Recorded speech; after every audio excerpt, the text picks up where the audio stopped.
बहुत दीपक। बहुत सुंदर, बहुत अद्भुत बात बताई आपने।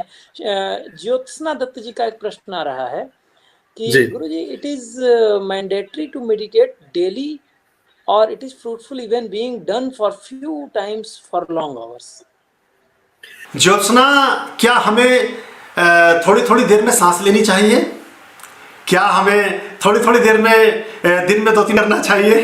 क्या हमें प्रतिदिन वो सारे कार्य करने चाहिए जो अपने जीवन के लिए उपयोगी समझते हैं? अगर आपका जवाब हाँ है तो मेरे भी जवाब हाँ है। बहुत सुंदर। सम्राट सिंघानिया जी का प्रश्न है जी, कि गुरुजी, आध्यात्मिक होने का सबसे सरल तरीका क्या है? जितनी भी दिमाग में पेचीदगियां हैं, जितनी भी दिमाग में उलझने हैं, जितने भी दिमाग में तनाव हैं, ना भूतो न भविष्यति, ना तो उस भूत में जियो जो बीत चुका, भूत कहते हैं जो बीत गया, पास्ट काल, और ना उसमें जियो फ्यूचर जिसको आपने देखा नहीं है, पता नहीं क्या होगा। प्रेजेंट आपके हाथ में है, वर्तमान आपके हाथ में, इसको जियो और हर चीज के प्रति सत्कार का भाव रखो, हर चीज के प्रति एग्जिस्टेंस को नमन करो। जीवन में जो भी मिला है बहुत उत्तम है, बहुत सुंदर है, और ईश्वर को धन्यवाद दो। उन लोगों को देखो जिनके पास इतना भी नहीं है। आपकी आंखें सुंदर हैं, आपका शरीर अच्छा है, आपके हाथ पैर चल रहे हैं, आपके मन में कोई ऐसा विचार नहीं आता कि हम कहीं जाकर के बम फोड़ दें, आपके दिमाग में कोई ऐसी बात नहीं आती कि हम किसी को सड़क पर धक्का दे दें, आपके मन में कोई ऐसा विचार नहीं आता कि किसी का सामान छीन लें। ये क्या कम उपकार है? ये जीवन में बना रहे और इसका निरंतर विकास हो, यही आध्यात्मिकता है।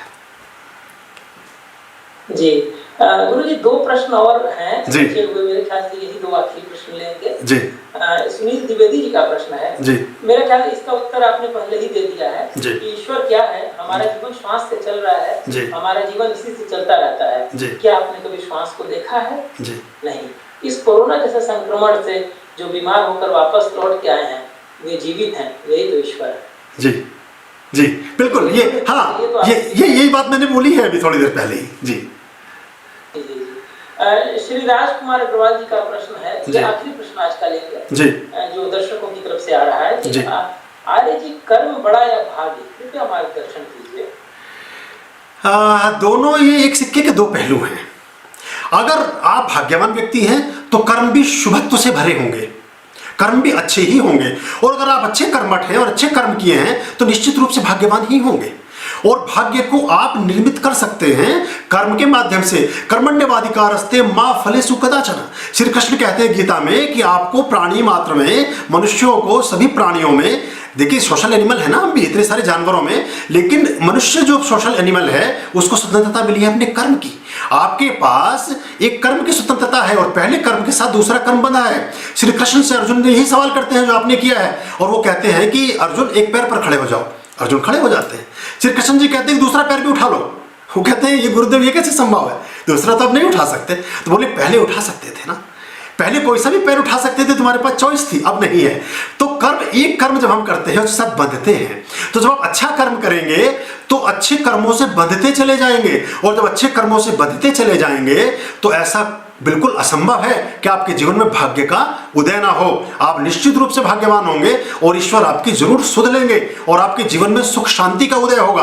ओम चित्रम देवानामुद्गादनिकम चक्षु मित्रस्य वरुणस्य अग्ने आपरा द्यावा पृथ्वी तदंतरः। ये ऐसा हो ही नहीं सकता कि ना हो। जी, हम परम सौभाग्यशाली हैं जो आपके इतने सुंदर मधुर वचनों द्वारा इतना कुछ सीखने को, जानने को मिला, अपने आप को जानने को मिला। ईश्वर से को कैसे हमें देखना चाहिए, क्या दृष्टिकोण अपनाना चाहिए, वह सीखने को मिला। वैसे तो आपके प्रत्येक वाक्य अमृत के समान है, फिर भी कार्यक्रम के अंत में एक मेरा प्रश्न है कि यदि आप कोई भी संदेश जो हमारे सुनने वाले हैं उनको देना चाहें, कोई भी संदेश युवाओं को देना चाहें या बच्चों को देना चाहें, बड़ों को देना चाहें। एक प्रश्न और आ गया है कि आजकल युवा पीढ़ी और ओल्ड जनरेशन के बीच में काफी गैप देखने को मिल रहा है, इसे हम कैसे दूर कर सकते हैं? कृपया आज के कार्यक्रम के अंतिम उपसंहार के रूप में आप संदेश देते हुए कृपया इसका उत्तर देने की कृपा करें। जो भी करना है करो, जो भी करना है करो, केवल करा रह जाएगा। केवल अच्छा ही करो, केवल करा रह जाएगा। इस धरा पर, इस धरा का सब धरा रह जाएगा। इस धरा पर, इस धरा का सब धरा रह जाएगा। पीढ़ियों में अंतर सदा सर्वदा रहा है, हमेशा रहा है और हमेशा रहेगा। इसको हमें समझना चाहिए और people accepted as they are, व्यक्ति जैसे हैं उन्हें वैसा ही स्वीकार करें, आप उन्हें अपने जैसा स्वीकार ना करें, क्योंकि कभी भी कोई भी पुनरुक्ति, कोई भी रिपीटेशन, कोई भी कार्बन कॉपी, डुप्लीकेसी में ईश्वर बिलीव नहीं करते हैं। हर व्यक्ति को उसकी मौलिकता के साथ जन्म दिया है, तो वो अपनी मौलिकता में है, उसकी मौलिकता को नमन करें और उसकी मौलिकता के साथ बने रहें। और मैं सभी लोगों से कहना चाहता हूं कि इस समय में अपने जीवन की सुरक्षा करें, ज़्यादा भागदौड़ में ना हो, चिंता ना करें।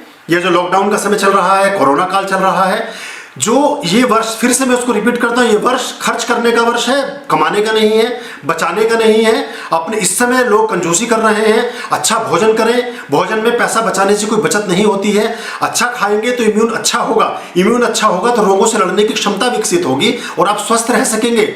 ये कंजूसी का समय नहीं है, उदारता का समय है और परमात्मा के साथ बने रहने का समय है। और मैं तो सबसे यही कहता हूँ कि अपने जीवन में परमात्मा को प्रकट कीजिए, परमात्मा के साथ अपना तारतम्य बनाइए, सही शिक्षाओं का अपने जीवन में आत्मसात कीजिए, प्रकृति के साथ एक हो जाइए, तो कोई ऐसा कारण नहीं है कि आपके जीवन में दुख आ सके। और फिर जो हमारे जो ऋग्वेद में और सारे वेदों में जो श्लोक लिखे हैं कि विश्वानि देव सवितर दुरितानि परासुवा यद भद्रम तन्न आसुवा, ओम देव शांति, अंतरिक्षगम शांति, पृथ्वी शांति, रोषधया शांति, वनस्पतया शांति, शांतिरेव शांति, ब्रह्म शांति, ओम शांतिरेव सुशांति ही भवतु। सब चीजों में शांति होगी। बहुत आभार, बहुत आभार आपका पूरे 10 न्यूज के, आपके पूरे नेट जी, बहुत बहुत आप सभी का बहुत धन्यवाद। और आप सबने हमें इतने प्रेम और सम्मान से सुना, अपना समय हमें दिया। आप सबके भीतर बैठे हुए परमात्मा को प्रणाम करता हूं, मेरे प्रणाम स्वीकार करें। ओम स्वस्ति अस्तु। तो मित्रों, आज हम प्रोफेसर पुष्पेंद्र कुमार आर्य जी से जीवन के विभिन्न पहलुओं पर वार्ता कर रहे थे यशस्वी लोग कार्यक्रम के अंतर्गत। 10 न्यूज अपने सभी दर्शकों का तथा विशेष रूप से आदरणीय गुरुदेव श्री पुष्पेंद्र कुमार आर्य जी का बहुत ही सादर अभिवादन करता है, बहुत ही हार्दिक धन्यवाद करता है। हालांकि उसके लिए शब्दों की भी कमी पड़ जाएगी, जो जिस तरीके का अनुभव आपने बताया है उसके लिए शब्द सीमित हो जाते हैं, किंतु फिर भी हम आपको प्रणाम करते हैं। इतना ही कह सकते हैं कि आपका आशीष सदा हम बना रहे तथा आपके द्वारा इसी प्रकार समाज को निरंतर मार्गदर्शन मिलता रहे। धन्यवाद। सभी को बहुत बहुत धन्यवाद, सभी को साधुवाद, सभी के जीवन में सब कुछ शुभ हो। मैं श्री गजानन माली जी का, सुनीता माली जी का तथा 10 न्यूज की पूरी टेक्निकल टीम का भी बहुत बहुत धन्यवाद करता हूँ। नमस्कार जी, मेरी तरफ से भी उनके लिए हार्दिक नमन, हार्दिक आभार और बहुत बहुत साधुवाद। सदा सुखी रहिए।